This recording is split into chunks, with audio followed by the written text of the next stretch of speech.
Lecture du livre écrit par Monseigneur Gaume, Credo, au refuge du chrétien dans les temps actuels, livre donc paru aux éditions ESR, édition Saint-Rémy, un petit livre par la taille, 70-72 pages, mais très grand par le contenu, l'importance, et dont d'ailleurs l'utilité va apparaître au fil de la lecture. En résumé, très large, ce livre fait la démonstration que le christianisme, que le catholicisme, la doctrine catholique, la religion catholique, l'Église, n'ont pu survivre jusqu'ici que par miracle, en fait, que par le soutien de Dieu. Et qu'en aucun cas, si ce soutien n'avait pas eu lieu, n'avait pas été, eh bien l'Église aurait en fait avorté dans l'œuf, on va dire. L'Église serait morte, née, ou quelque chose d'approchant. Voilà. Donc commençons la lecture par l'avant-propos. 2 paroles seulement sur le titre de cet opuscule. Mot tout-puissant, credo, comparé aux merveilles qu'il opère, la création du ciel et de la terre ne semble qu'un jeu. Avec ce seul mot, les premiers chrétiens firent reculer le monde païen, lassèrent les bourreaux et vainquirent les Césars. Oui, je précise que nous reviendrons, nous ferons peut-être quelques commentaires à la fin de la lecture ou durant la lecture, en fonction de l'intérêt qu'il y aura à le faire. Credo, mot odieux à l'enfer, dont tous les efforts se résument à le bannir du langage et à l'arracher du cœur des individus et des peuples. Credo, mot toujours ancien et toujours nouveau, toujours nécessaire et toujours efficace. Seul il peut donner au Fils la victoire qu'il obtint aux aïeux. Refuge. Au pied du Grand Saint-Bernard, sur le bord du difficile sentier qui monte au célèbre hospice, est une habitation de modeste apparence, mais construite en pierre de taille, fortement voûtée et toujours ouverte. On l'appelle le refuge. C'est là que le voyageur devancé par la nuit ou assailli par la tourmente trouve un asile assuré. En vain, les vents déchaînés, sinistres précurseurs de l'orage, ébranlent les forêts d'alentour. En vain, d'épaisses masses de neige, poussées en sens contraire, obscurcissent l'horizon. En vain, l'ours noir rôde dans le voisinage, cherchant sa proie. En vain, l'avalanche se précipite du flanc des glaciers, rapide comme la foudre, pesante comme une montagne qui s'écroule. Tranquille sous sa voûte de granit, le voyageur se rit du danger. Quand les éléments conjurés ont calmé leur fureur, quand les bêtes féroces sont rentrées dans leur tanière et que le ciel est redevenu serein, il reprend, reconnaissant et joyeux, sa route escarpée vers le couvent hospitalier. Plus exposé que le voyageur des Alpes et le chrétien du XIXe siècle. Des ouragans, des tourmentes, des animaux malfaisants, des avalanches bien autrement redoutables menacent sa vie, sa vraie vie, c'est-à-dire la vie éternelle. Chaque jour et presque à chaque heure, il a besoin d'un refuge. Ce refuge, il le trouve dans ce mot « credo ». Lui faire connaître l'existence, la nécessité, la sûreté de ce refuge, afin qu'aux heures du péril il s'y mette à couvert, certain d'échapper à toutes les attaques de ses ennemis, si perfides ou si violents qu'ils soient. Tel est le but de cet opuscule. Avis. La publication du Credo a valu à son auteur le précieux encouragement de la cour de Rome, dont voici la traduction littérale. Illustrissime et révérendissime Seigneur.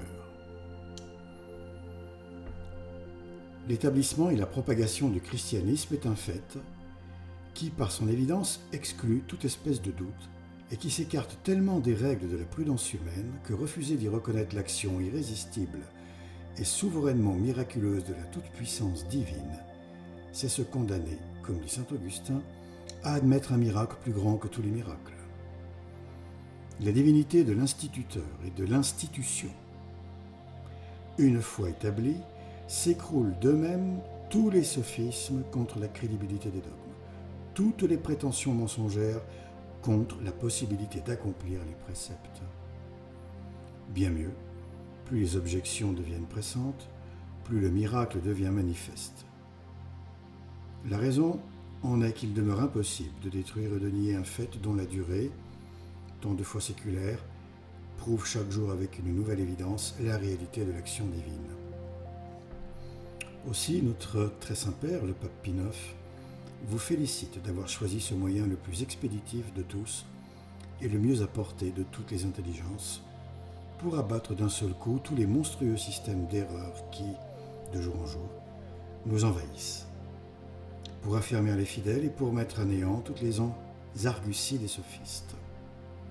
Sa sainteté espère que la petitesse même du volume sera un attrait qui portera tout le monde à le lire, surtout les jeunes gens, afin d'y trouver des armes tout à la fois défensives et offensives. Tel est le fruit désiré que le Saint-Père souhaite à votre ouvrage, et comme gage de la bénédiction divine et comme preuve de sa paternelle bienveillance, sa sainteté vous donne avec la plus vive affection la bénédiction apostolique.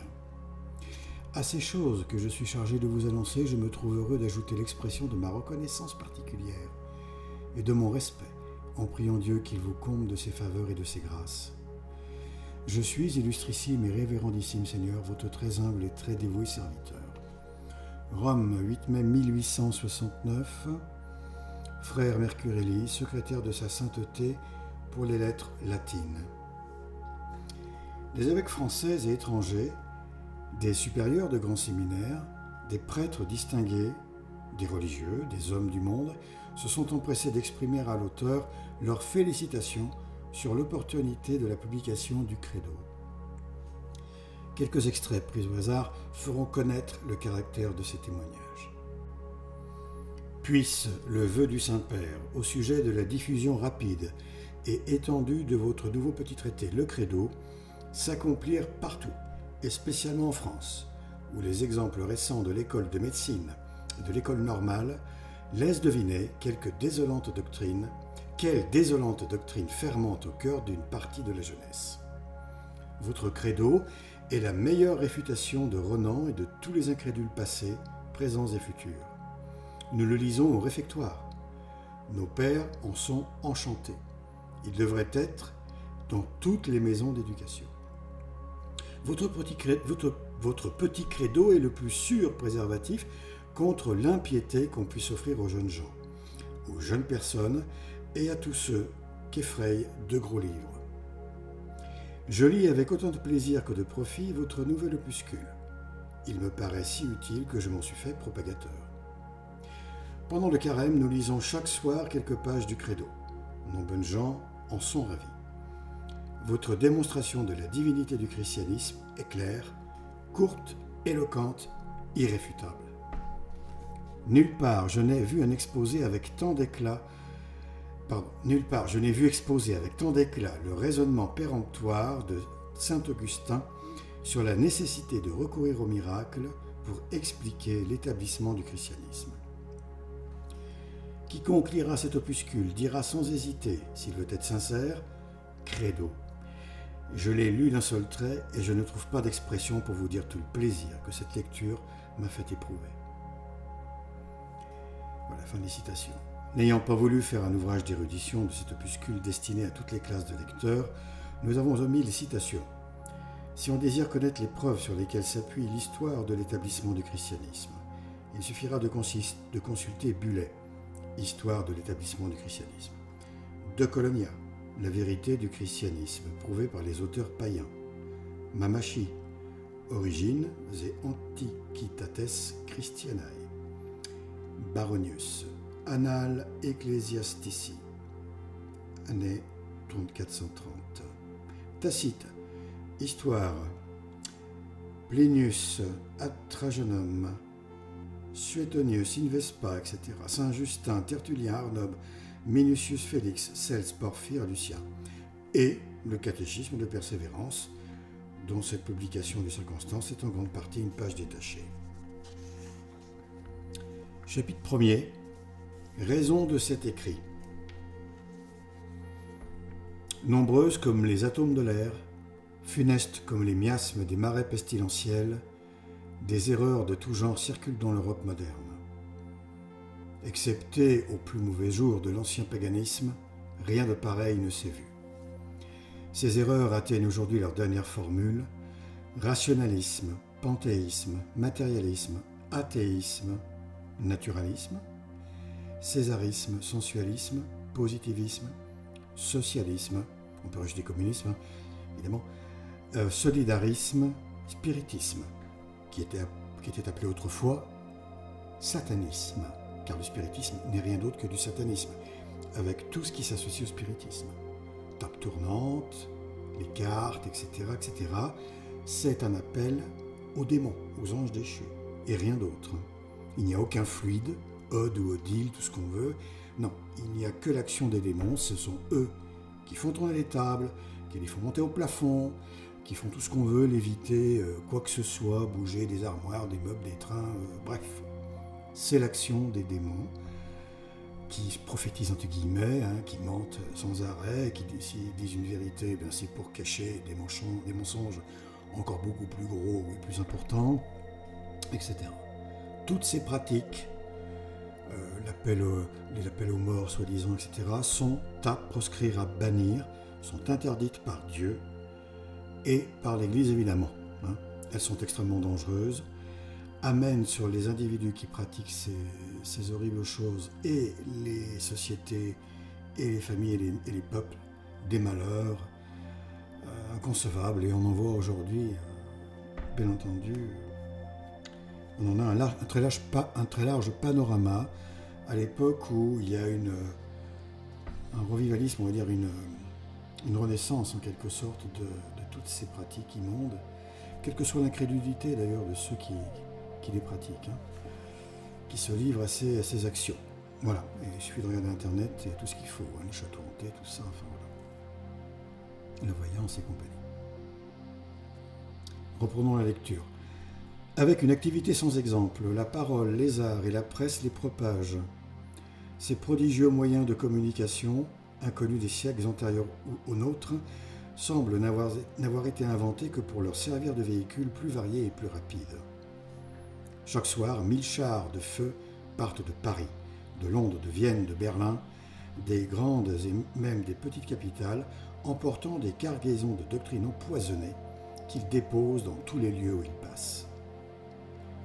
On peut comparer ça aujourd'hui, la diffusion des doctrines de démons, donc des hérésies, des mensonges, des fausses doctrines qui pullulent, comme le dit Monseigneur Gaume évidemment, de l'épandage. Il n'y a qu'à faire l'analogie avec les chemtrails, les chemical trails, pour comprendre de quoi il retourne. C'est un empoisonnement de l'âme. Les chemtrails, eux, empoisonnent la terre et les hommes et les animaux et toute la création terrestre par les produits absolument immondes qui sont déversés sur nos têtes. Les doctrines de démons, évidemment, empoisonnent les âmes et les mènent en enfer. Troisièmement, le lendemain, sous toutes les formes, livres, journaux, revues, pièces de théâtre, pamphlets, brochures, chansons, gravures, tous ces produits de cerveau en délire tombent sur l'Europe comme des nuées de sauterelles ravageuses sur le sol africain. Quelques heures après, ils ont pénétré partout. Vous les trouvez dans le salon du riche et dans la loge du concierge, dans les cafés, dans les cabarets, dans les ateliers, jusqu'au fond des campagnes, sous le chaume du laboureur, distillant leur venin dans les âmes et devenant l'évangile des peuples. De cette propagande universelle et incessante, quels sont les résultats? La vue de ce qui se passe les manifeste en partie. Que se passe-t-il? Les effets de la liqueur de feu sur le sauvage, ces monstrueuses erreurs les produisent sur le civilisé. En dehors du catholicisme, l'homme actuel ne se connaît plus. Il ne se sait ni ce qu'il est, ni d'où il vient, ni où il va. Il ne sait ni s'orienter, ni se tenir ferme dans le chemin du juste et du vrai, ni commander, ni obéir, ni aimer, ni prier, ni souffrir, ni mourir. N'ayant plus la force de rien affirmer, nier est toute sa science. Alors là, commentaire, on peut évidemment rajouter que l'orgueil n'y est pas pour rien. Aujourd'hui, où tout le monde se prend pour un dieu en quelque sorte, tout le monde croyant détenir la vérité, vérité qui n'appartient qu'à Dieu évidemment, qui l'a toujours été qu'en Dieu et en Dieu seul. Je rappelle juste ici que Dieu, le Dieu dont il s'agit, est le Dieu catholique. Trine, Dieu en trois personnes, un et trine, composé du Père éternel, du Fils, le Verbe et du Saint-Esprit, synthèse de l'amour du Père au Fils et du Fils au Père. Donc, nier est toute la science de l'homme d'aujourd'hui, puisque devant son ignorance est telle, en quelque sorte, à l'homme moderne, devant toutes ces choses, aujourd'hui, qu'il ne peut que nier par orgueil. Aujourd'hui, il nie tout. Il nie Dieu, il nie la Providence, il nie la Bible, il nie Jésus-Christ, il nie l'Église, il nie le pape, il nie l'âme, il nie le droit, il nie l'autorité, il nie la propriété, il nie la famille, il nie la distinction essentielle du bien et du mal, il nie le présent, il nie l'avenir, il se nie lui-même. À ce propos, j'invite tout le monde qui est intéressé par ces questions, bien entendu, à écouter une vidéo de l'abbé Bicocq, de mémoire, oui, de l'abbé Bicocq, sur la liberté de l'homme. Qu'est-ce que c'est que la liberté, la vraie liberté, le libre arbitre, tel que Dieu nous l'a donné? Il ne s'agit évidemment en aucun cas d'une licence pour faire n'importe quoi. Mais il s'agit d'être conforme à sa propre nature, notre propre nature, d'agir en conformité avec notre nature. C'est-à-dire de tout faire pour aller au paradis, pour aller au ciel, pour obtenir le salut de l'âme, chose pour laquelle est venu essentiellement, comme un agneau qui va à l'abattoir dans ce monde démoniaque, Jésus-Christ, notre Dieu, notre Seigneur, qui est venu se sacrifier pour nous, pour ouvrir les portes du paradis, chose que lui seul pouvait faire après leur fermeture par le péché originel de Ève puis d'Adam, de nos premiers parents. Et il faut bien remettre ça dans le contexte. Poursuivons la lecture. C'est dans un tel ébranlement de toute croyance, au milieu de cette confusion de Babel et des ténèbres effrayantes d'une nuit de plus en plus épaisse, à travers cette grêle incessante de traits enflammés, au sein de cette atmosphère profondément corrompue, parmi tant de défections scandaleuses, à une époque où enfin, où Satan, avec un ensemble, une science et une vigueur sans exemple, fait jouer tous ces béliers contre le christianisme et semble préparer une nouvelle chute de l'humanité. C'est dans un pareil milieu que doit vivre le chrétien du 19e siècle. Donc là, vous voyez, il ne s'agit pas du chrétien du 21e siècle, mais du 19e. Imaginez dans quel état on est aujourd'hui, alors que tout s'est empiré d'une façon exponentielle. Tout, absolument tout. Que ce soit l'environnement, là le monde est en mode autodestruction totale, sur absolument tous les plans. Il n'y a qu'une chose qui prospère dans le monde, une seule chose aujourd'hui, et c'est le mal, avec tout ce qu'il contient. Donc aujourd'hui, on est dans une situation, l'humanité est dans une situation n'importe comment qui est phase terminale de cancer général, et sans Dieu, naturellement, il est impossible qu'elle se relève. Sont beaucoup trop nombreux les personnes qui croient que l'homme seul peut se relever du précipice dans lequel il chute chaque jour davantage et chaque jour plus vite. Non, c'est impossible. Sans Dieu, il est impossible, inutile d'espérer quoi que ce soit. Et on parle encore une fois ici du vrai Dieu. Inutile de prier Bouddha, inutile de prier n'importe qui, le Dieu du tonnerre, le Dieu de la pluie. Non, ou le Dieu des musulmans n'est pas le bon non plus. Voilà, notre Dieu est trine. Nous ne sommes pas des associateurs, nous les vrais catholiques. Nous croyons en un Dieu un et trine, comme cela a été révélé à l'homme. Et il faut bien voir, comme par anticipation un petit peu à ce qui a été écrit dans le livre, qu'aucun être humain n'aurait pu inventer une telle chose. Comme aucun être humain n'aurait pu inventer un Dieu, le Père, qui demande au Fils éternel, la deuxième personne de la Trinité, d'aller s'incarner par amour pour les hommes et pour leur salut, et puis après d'établir l'Eucharistie, le sacrement d'Eucharistie, la transsubstantiation, de faire en sorte que tous les dimanches au minimum, les fidèles catholiques mangent leur propre Dieu. Vous voyez, ça c'est quelque chose que jamais un être humain n'aurait pu inventer. Jamais. Et même si on imagine qu'une telle idée ait pu survenir dans la cervelle d'un être humain, en aucun cas il aurait pu rendre crédible le fait que cette idée soit acceptée dans le monde. C'est impossible.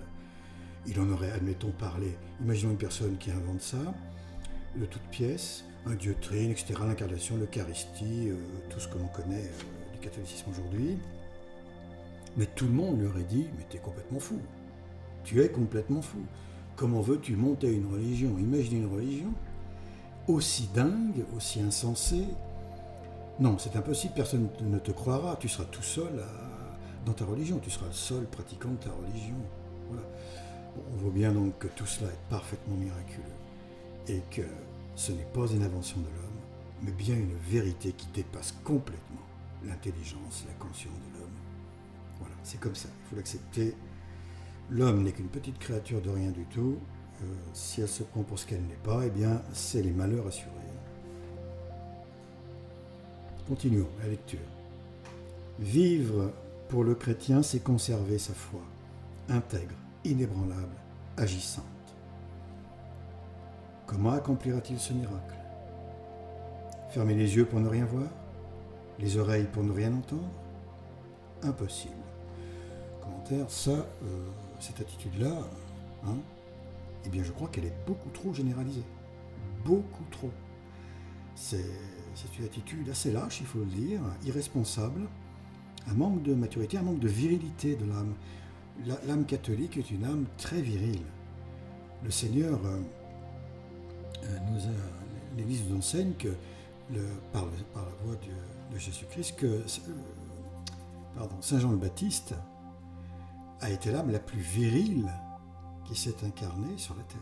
Alors c'est pas l'Église qui l'enseigne vraiment, c'est par les saints, les âmes saintes, qu'on apprend ça. Saint Jean le Baptiste, donc, qui était l'âme la plus virile. C'était pas Rambo. Ce n'était pas le terroriste qui va se faire exploser au milieu de 50, entre guillemets, innocents. Non. C'est Saint Jean le Baptiste. La virilité de l'âme consiste à continuer à affirmer la vérité, à soutenir la vérité, à la garder, même si le monde entier, même si 7 milliards aujourd'hui, ou peu importe combien d'êtres humains, sont contre soi. Voilà, ça c'est de la virilité, de la vraie, c'est l'amour de la vérité, l'amour de Dieu en fait, l'amour de la parole de Dieu. Aimer la vérité, c'est aimer Dieu. Aimer le bien, c'est aimer Dieu, etc. Aimer le beau aussi, c'est aimer Dieu. Aimer le juste, le vrai juste, la vraie justice, pas celle de l'homme, celle de Dieu. Ça, c'est aimer Dieu, puisque Dieu est toutes ces vertus-là.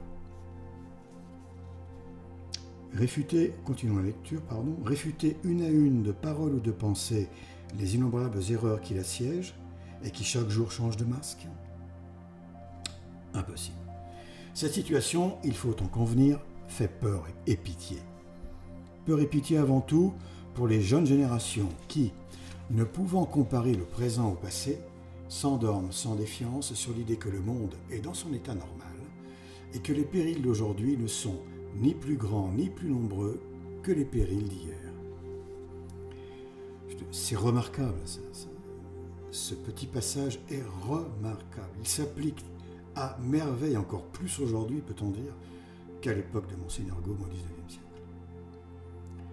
Pauvre jeunesse, qui est accablée, assaillie, inondée par un tsunami de mensonges, de pourriture, on peut dire, de sensualisme, de sexe, de tout ce qu'on veut, de fausses doctrines, de magie, donc de satanisme. La magie est omniprésente aujourd'hui dans les médias, partout. Les magiciens de rue, les dynamos, les David Blaine, etc. Tout est sur Internet. Les Netflix, les OCR, enfin je sais plus quoi, etc. Tout ça, toutes ces chaînes, entre guillemets, de télévision qui diffusent des programmes purement sataniques de A à Z. Donc la jeunesse, évidemment, elle, qui est sans beaucoup de freins et puis sans protection, on va dire, puisqu'elle n'a pas encore l'expérience, une certaine connaissance qui permet de se protéger contre ces choses, eh bien, elle est la première victime, évidemment. Donc aux jeunes qui écouteraient, il faut leur intimer, je crois, le goût de la lecture.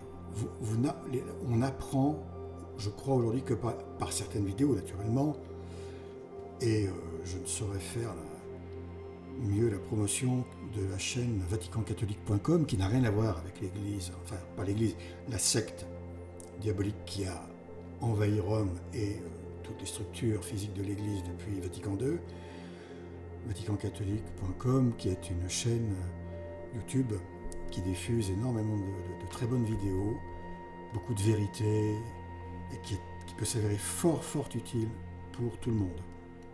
Puis des livres, bien entendu. Alors les éditions Saint-Rémy proposent un très grand nombre de livres de très grande qualité, naturellement, et puis on en trouve ailleurs, évidemment. Donc les livres saints, lire la doctrine, apprendre ce que c'est que le vrai catholicisme, la vraie doctrine.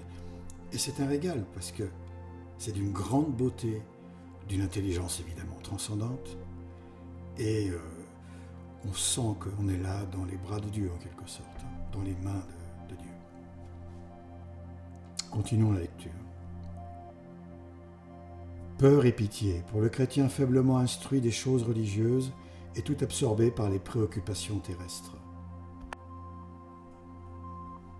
Peur et pitié pour tous, parce que selon de trop solides apparences, ce que nous voyons n'est que le commencement des douleurs. Oui, Monseigneur Gaume avait entièrement raison. Au XIXe siècle, il faisait encore bon vivre, on peut dire.